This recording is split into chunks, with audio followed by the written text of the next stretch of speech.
You are listening to the B2B Marketing Mindset I was with thinking Steve of Humphrey and switching my Bill Lowell. nameplate. We want to help Instead of demystify Bill marketing Lowell, to reduce risk, drive more Bill's and board. partner opportunities, and grow your business. Are you ready to master marketing? All right. That's all right. Whatever you were saying, it was going out over the air somehow. So I hope it was nice. Anyway, welcome to B2B Marketing Mindset. We help small businesses get bigger because bigger is better, especially here in Texas. I'm Pete Montfrey, and today we're talking about one of the most boring topics ever, money. So specifically, what's the best way to determine the least amount of money needed to meet your objective? So I'm going to repeat that. What's the best way to determine the least amount of money needed to meet your objectives? So we're going to share the 5 most common ways companies create budgets, and then we're going to show you the way that actually works. And with me to help sort it out is Bill Lowell, marketing professor, owner of Business Development Directives, a marketing research firm located behind the Cheddar Curtain in Wisconsin. And I feel like this subject, I think this subject is interesting. Bill thinks it's super boring. So keep watching and you be the judge. So, Well, no, how do you it's just set the that marketing budget? Oh, God. well, it's just that I think that marketing, PR, and advertising people will, a lot of them will find it boring because they're mostly creative people. So it's kind of interesting, but we'll make Yeah, it exciting, you it's know? funny because we're generally considered a creative type of business, but we're all about the math. But you sent these 6 different ways, and Hmm. I have an opinion. I think that 5 of them are what I call fancy guessing, Yeah. or all hat and no cattle, like we like to Right. say in Texas. But that's just my humble opinion. So, And uh, there's a lot of ways. I mean, I think what you've done is hone in on, I think, some of the 5 or so best ones. But I mean, I was when we've thinking the looked at ones this, we've seen the most commonly in our exactly, course of work. Like these are the yes, ones. And so, yep, and they're not stupid or anything. I mean, they make sense. Like everything in marketing, the real answer is, it depends. But so generally, this is the deal. And so let's just jump right in. I call them the 5 fancy guesses. 1, competitive budgeting. Bill, tell me about that.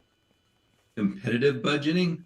Is that, yeah, competitive Yeah. budgeting, number 1. So this Oh, one here, we got a I'm nice not a graphic. fan of, but it is one that's being used all the time. So the competitive budgeting is where you take a look at your competition and you, whether it's through a trade group or actually knowing them or doing whatever and trying to copy them, and it's like, let's do what our competition is doing. And you and I can talk about this, but I just think there's so many things that are wrong with that. Well, But that's it's a part huge of a, approach. isn't that part of a larger phenomenon where, it's kind of the old, they have the competitors' brochures and they spread them out on the table, and Yeah. they what they want to do is look just like the competitors, when actually what they should be trying to do is look, exactly the opposite of the competitors, but it gets entrenched in their heads. And we worked for a big cemetery company, believe it or not, and I think they had fallen into that too, where just everything was lawn,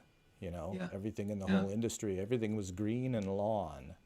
Surely you can do better than that. But and then that applies You to the know, budget. So what they try to figure out, well, what do we think how can they even figure out what their competitors are spending if it's a private company? Yeah, well, there are a lot of They're what guessing. I call support groups out there, or groups that are industry trade groups that technically some people would say they're illegal, but I know of many of my clients that are members of them, and they'll meet with a group, but it might be like somebody like you and I. Maybe it's somebody from Milwaukee, but somebody from Austin. Maybe it's Right. somebody from Denver, and they get together and they kind of talk about it. So there's a lot of people that do it that way, but again, there's just so much wrong with that because we're all different. You know what I mean? You can get a rule of thumb, but we're different. Our markets are different. Yeah.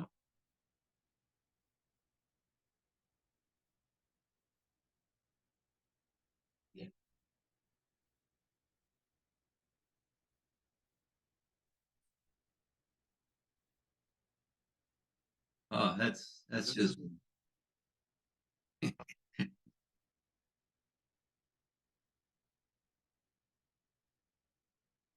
yeah.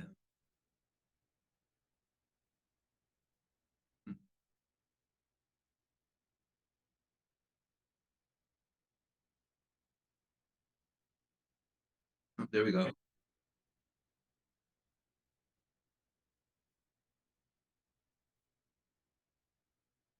Oh no. With the same as before, Pete, we've talked about this a lot of times.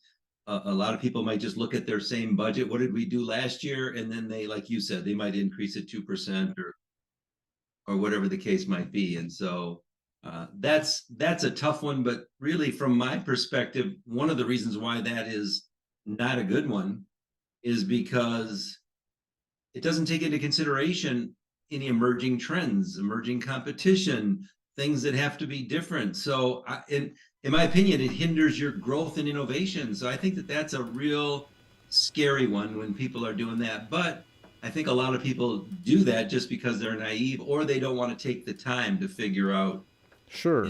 how to put that all together. Because budgeting is a lot of work. There's no doubt about it. And sometimes just doing the same as last year and adding 2% makes it, so much easier for people. All right. So, I think it's more work than people think by a long shot. And if you're in a corporate environment, there's a good chance that people just don't want to take the time to really know the numbers. And in this case, well, this one I would say is, same as before would be the shortest cut one. Hey, this is what we always spend. I mean, that's just nuts because especially with post-COVID, nothing is the same as it was before, and your budget shouldn't be either. And maybe it should be less. I don't know. It depends on your business. It depends. That's the answer. It depends. Percentage of sales. I could talk about this one for a minute. I think you should. Assuming people can hear me at all. We'll find out I later. can hear you. It's we'll find wonderful out. Voice. You're doing That's great. wonderful. Sounds good. This relates back to when you were commenting on the industry roundtables, and we've been in those as a company as well. And you share your financials, and they also do studies, and they might come out and say, and I even looked up, and Forbes says this, and McKinsey says that, and it's usually something 9 for B2B companies, 9 to 12% maybe they put out. It seems to be what most of the places are putting out. Again, it's an aggregation of businesses completely not like yours. And so it's just a form of sort of fancy guessing. Should it be 7? Should it be 8? Should it be 9? Should it be 10? Should it be 12? Do we even know? Do we even know our numbers, percentage of sales? Right. I don't know. That seems like a pretty loosey-goosey type of fancy guessing right there. Can I give you one of the things that I think is really wrong with that approach too? Please. Well, I actually have 2 things. One would be Tear it up. what happens if I have a bad year? So now my budget goes down when I probably really need to beef it up. So it's like it's a little bit of an insane approach, We're cutting across the board. Exactly.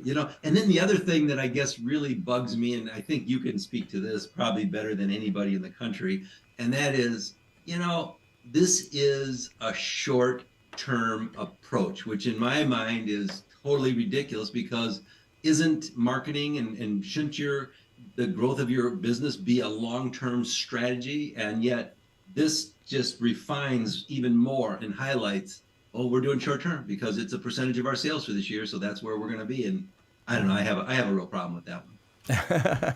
So that seems like maybe not the best way in the professor's opinion. So I agree. I think that's just the sloppy way, honestly. This one, what you can afford at the moment, or what we've called sort of like cash flow budgeting. I think that's what you mean by that. It's sort of like, I think out of that grows the idea that we're going to pay for marketing out of the proceeds of marketing, right? There's a snake eating its own tail there. But is that what you mean by that?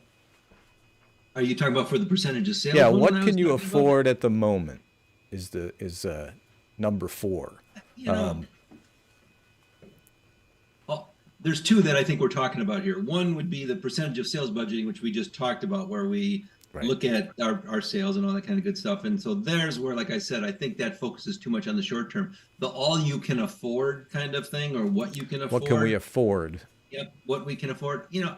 I understand that one more than anybody, and you do too, because we own our own businesses and we've done it. So sometimes we call it the law of the situation. We are where we are, and this is what we can afford, and we're going to do what we can with it. So I understand that, but again, there's some other things that could go wrong with that too. we're going to get to the objective one, which I think makes the most sense, but it's like, what happens if you really need to do something that is so important and it's all you can afford, you can't do it. It's like, well, Yeah. okay, It you're just, starting to, then you have to, if you start looking at it like it's not just cash, it's like sort of cash based, cash flow based budgeting. It isn't just cash that you need. It's just, if you look at it more like it's resources, and resources could be labor, time, or cash, right? So that's going to be a fairly finite amount that you need to have to bring to market. And so most Right. people, if you're just looking at cash, you're really never going to get a return on your investment, because the only thing I can say is it just doesn't work that way. I wish it did. I wish it But did. let me give another comment though that I think this is more of a lesson for those marketers and PR people out there, and I hopefully make you smile on this. So many times when we go out and we try to work with a client and they go, "Oh, I don't know my budget. You tell us what this is going to cost." I could go on and do some other What's it going to voices. cost? Which I don't know. I think Exactly. that's a fair question. What's it going to But cost?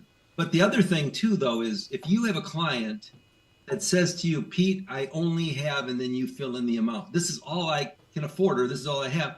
Right. You're gonna, if it's reasonable, you're gonna do what you can to still do a great job for them. But if you have to play some kind of guessing game and then get to that point, you're going to be exhausted by the time you even think about starting the marketing. And so it's going to be, I think it just starts off on a negative. This is a little off track, but it's so juicy. You're right. It's like, is that number, let's say that, and most clients share some ballpark numbers with us, so we kind of get a sense of, we're going to go back and figure out the best we can do with that. And here's why.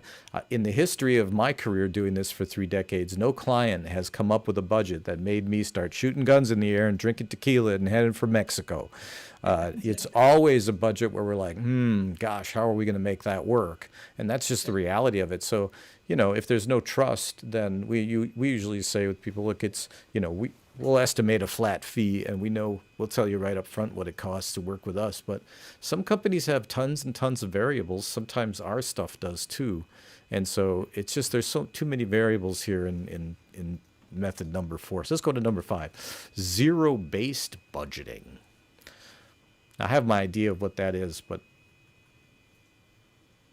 I'm just a country boy, I'm just a country. Hey, I want to mention also, if you're listening on Spotify or iTunes or Amazon or Pandora or iHeartRadio, there's a nifty website where you can see how good looking the hosts are at b2bmarketingmindset.com. Video there. If you're watching this live on video on YouTube, Twitter, or LinkedIn, you're probably scratching your head, why are they talking about this? But it is for our audio only listeners. And if you stay with us to the end, we're going to show you the right way. So zero-based budgeting, another clunker. What do you got?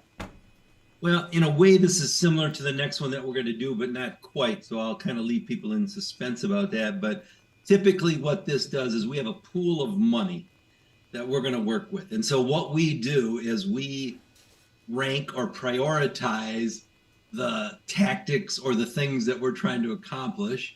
And we try to get them prioritized. But when we run out of money, all of these other things that probably need to be done, they're dropped off. And so it's like, so some of the things that are probably really important get dropped off at the end. And I'm not sure that that's I think it relates to your previous point where, marketing is almost always front loaded in terms of the cost of it. And then we're talking about companies who maybe are really trying to go to the next level. You're going to have to put out extra resources, or maybe you're starting marketing, right? Maybe you just have relied on the phone ringing. What's the best way to make $1 million in business?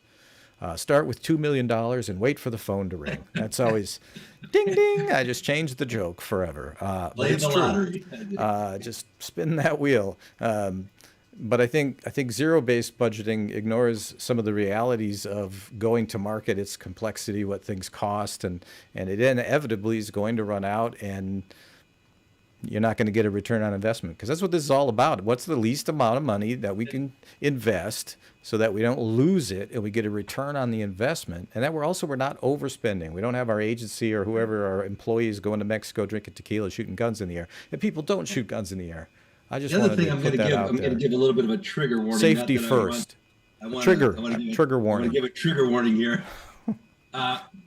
With the zero-based budgeting, the trigger warning is marketing, PR, advertising people, they're not going to appreciate this because who's running the budget? It's the finance people, or you know what I mean? Or it's Right. somebody else that's really running that type of budget. And so, I nothing against Yeah. finance people, No, but it's I don't know, it's it doesn't hit the investment like you talked about.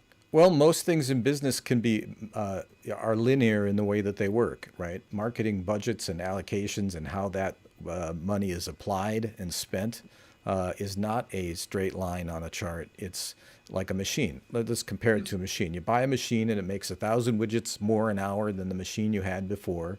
And so you know how many widgets you sell, and you can do the math, and there's this nice, even, steady curve. Marketing doesn't work like that. I hate to keep saying that, but it's, I think this is one reason companies struggle with marketing. It's one reason we have jobs, is because it's just a complicated deal these days. There's a lot to it. And so that zero-based budgeting doesn't take that into account. So Was it? I was just going to say it was interesting. Oh, go ahead. I'm sorry to interrupt. well, I'm giving away the juice here. I got the last one up on the screen, which I think is the right one. And we had different, you and I had different terminology, but we agree that it's kind of the same thing. So break-even budgeting, or what we like to call cost of acquisition budgeting, which is really boring now that you say it. Sorry. Cost of that is, our name is boring. And I keep looking over here, folks, because that's where all the controls are. And I see Bill over there. He's sitting over there for me. So, Okay. but Are you gonna, since this one is such a hot one, do you want to address this one, or do you want me to take it and then you can like fix up all the damage that I do to it? No, I'm curious to hear how you do it. I can tell you the way that we do it is we figure out cost of acquisition, lifetime value. We do our math. We kind of make decisions based. Sometimes we'll use some of that industry research, and we'll dial that in with the client's gut and the historical, and maybe combine a few of those other things. But mostly it's based on how much we're willing to invest on a per deal basis to win that deal, whatever that amount of money is. And then once that sets you, and you know how many deals you need, right? So you do the multiplication. And there's another video that I did that shows you in more depth and how we use our modeling process and on how to do this, and how to find your cost of acquisition and lifetime value and know all your percentages and all that crap. It's in all that boring crap. It's in that other video. We'll put the link down in the comments. But then what we do is work backwards from researching what do things actually cost, the things that are on our marketing plan list, tactical. What does it cost to revamp the website, or you name it, right? There's a million things in marketing. We're doing 5 more trade shows this year. What do they actually cost? And then work backwards, come to the middle. And I think that's why is that why you call it break-even marketing? Well, break-even budgeting. I think you're exactly right. So, for example, let's say one of those. Let's say that we're going to spend $280,000 on a trade show, or for all of the trade shows. I'm just throwing out a number.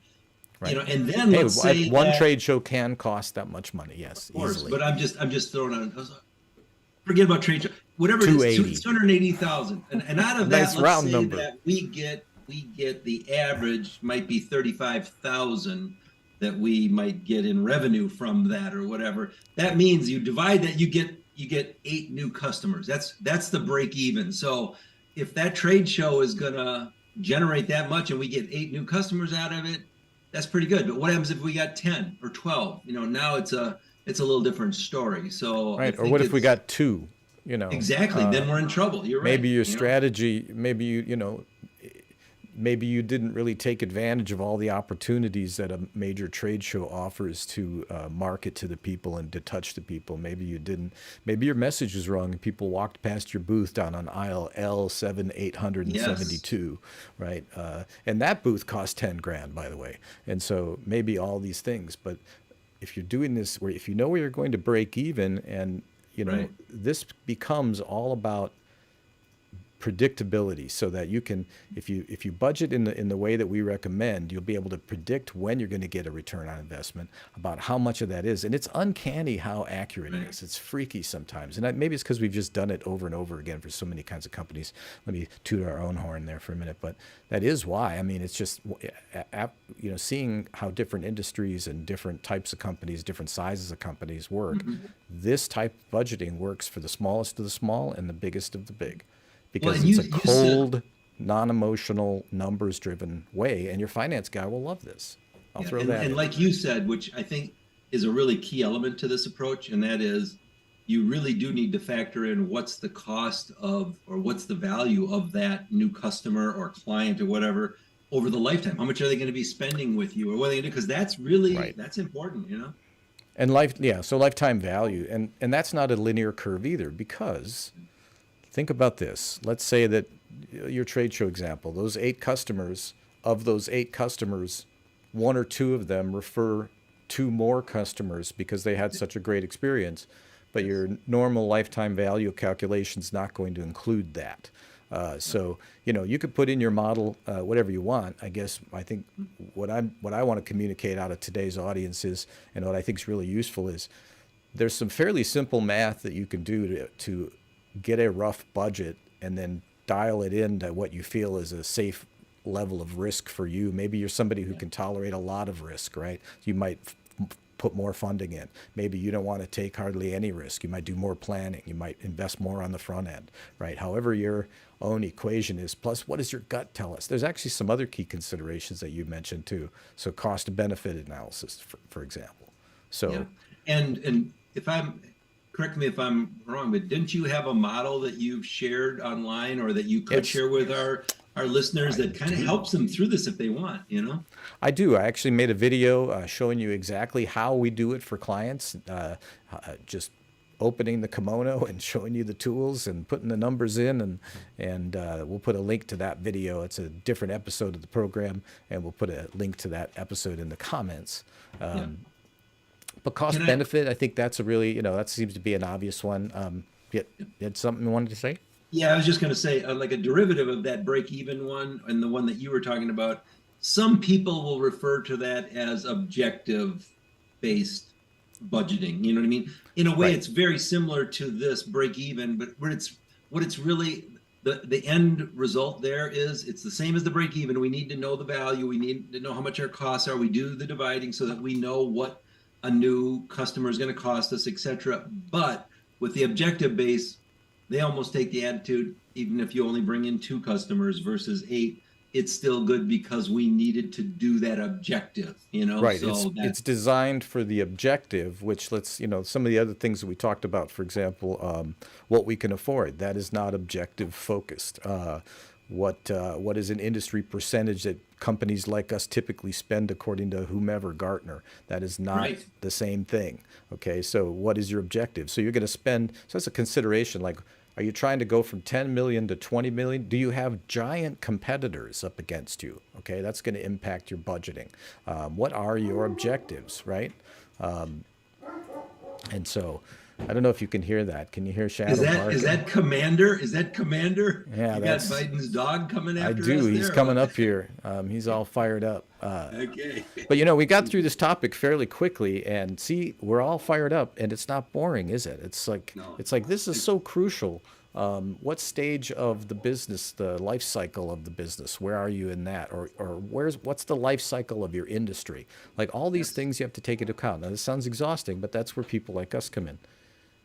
Yeah, I think you're absolutely. Our gut is really good because we've seen the same problems and with similar customers in different industries, and we see the similarities, and our experience can help sort out that complexity and just eliminate the wrong answers right out of the gate and not even ask those questions because we kind of know where you should be and what that looks like. But when it comes to budgeting, whoever's making the budgeting decision, some of it's going to be your gut.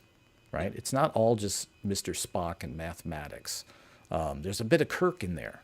And that I think speaks to how risk adverse are you, right? And so, you mentioned though the stages of the life cycle, and like whether you said, whether it's the industry, the organization, their product or their service that they're at, you are absolutely right. That is so important when it comes to budgeting, because you know this more than anybody. It's like sometimes people, when we get to them sometimes, or they get to us, I don't want to say it's almost too late, but it's like, what were you thinking? You were doing so well before, and now you're already either in the mature stage or the decline. It might take a lot more for them to get back up or get, innovate some new products or whatever, but it's like they've waited. They enjoyed the glory years and they've done nothing, so it's like, that needs to be factored in as well. Well, we do this every week, and that sounds like a great topic for next week, maybe, as we talk about life cycles and what is the life cycle of your industry. Are you in a very mature industry? Are you in a declining? Are you Kodak and film is on the way out? Or are you? Who's Kodak? I don't know. I think it's a bear of some kind. Okay. I'm not sure. From Alaska. Well, I know they're not Fuji. Let's just put it that way. I think life cycle is a crucial thing, and it also literally changes the tactics that you might choose. So if you're in a growth stage or an early adopter stage, what you do, because that's always a big question. Should we do SEO or should we do PPC? Like, those are the only two things, right? SEO or PPC? Well, what is your objective, and does it make sense for your customer, and where are you in the life cycle in your industry? Are you selling to 14-year-olds? Then probably TikTok. Although TikTok has grown up, I have to say, their demographics have changed a lot. There's a lot of older people on TikTok. Boomers are on TikTok, Bill. Yeah. The boomers are on there. I know. Can I mention one more thing before we wrap this up? You betcha. One of the things that no matter what type of budget you decide to go to, one of the things that I think is absolutely critical is for you to either have an extra 10 to 12% that you hold back or that you keep in reserve, because stuff is always going to come up. You need a contingency plan. And sometimes have a contingency. It might be that we've all of a sudden got a better deal with maybe the radio station if we're going to do radio ads or whatever. Or it might be a crisis situation that emerges that we need to do something. But so many times I just see organizations don't consider the contingency plan, and then they go, no, we're out of money, we can't do that. And it's like, you really needed to, and they don't. So in our master marketing blueprint, we actually have a line item there where you have a percentage that you can pop in there, and it creates a contingency budget, because it's going to go wrong. If it can go wrong, it'll go wrong, and you want to have a little money there. But hey, man, see, I told you it was a great topic, and encourage you to check out the link and the sister video to this one, and join us next week at 11 o'clock Central Time on LinkedIn, on Twitter, on Blitzen, on Donner, iTunes, Spotify, iTunes, everywhere fine podcasts are consumed. B2B Marketing Mindset. We want to help you grow your business. We want to share our knowledge, demystify this nasty thing called marketing. I think that's enough information for anyone that's lasted here to the end. This is where, you get some sort of Easter egg. I think, isn't this where we stand up and give them a round of applause? Yes, if you've made it to the end, if you've made it this far, we're just going to clap for you, and we will see you next time. B2B Marketing Mindset. Over and out. Thanks, Bill. Thank you. Good stuff. Budgeting. Very exciting. I changed my name on the top now. Instead of Bill Boring, it's going to be Bill Exciting. Here. There's that music coming in. You are listening to the B2B Marketing Mindset with Pete Monfrey and Bill Lowell. We want to help demystify marketing to reduce risk, drive more and better opportunities, and grow your business. Are you ready to master marketing?